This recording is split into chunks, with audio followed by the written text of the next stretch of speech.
Good Holy Tuesday morning to you, Pastor Mike, Ascension Lutheran Church, Wichita, Kansas. I confess, one of my favorite apps on my phone is the weather one.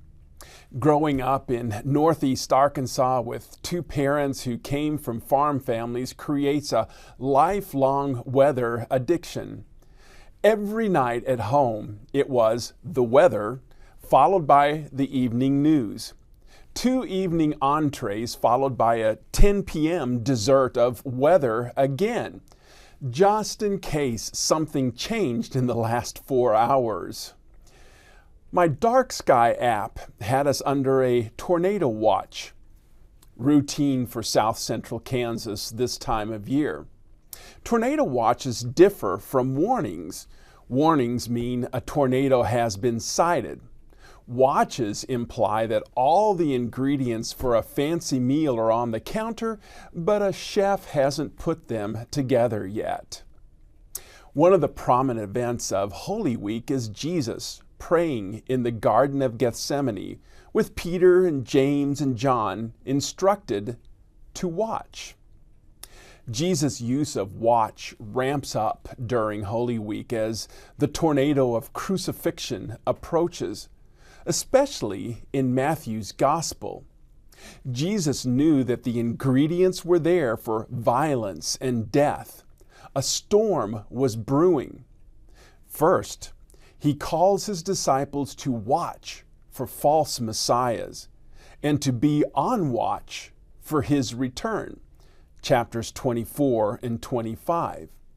He invites Peter, James, and John to watch with him as he prays in Gethsemane, chapter 26, laments when they fall asleep, reminds them how easy it is to fall into temptation when you're not watching. Others watched too. Judas watched for a chance to churn the atmosphere and betray Jesus to the authorities. Soldiers watched as Jesus hung on the cross just in case someone tried a last-minute rescue. Many women watched during the Passion. They had followed him from the region of Galilee to care for him, which they did once the body was removed from the cross, after the storm of crucifixion was over, left to pick up the pieces as his disciples ran away. Which watch fits you this Holy Week? We've all been Judas to one degree or another, stirring the atmosphere. Perhaps even a soldier, simply biding time with no relationship to the one who died for us. Hopefully like the women who cared for him. Definitely like Peter, James, and John who fell asleep just when he needed them. The good news for us is that Jesus is past that. His resurrection brings bright blue sky. By faith, he's moved us past that. No storm can harm us.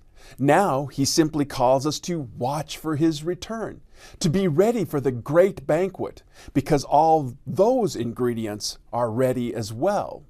The invitations have been sent out. One has your name on it, just waiting for the master chef to kick it off.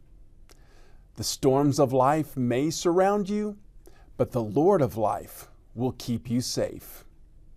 A blessed Holy Week to you all.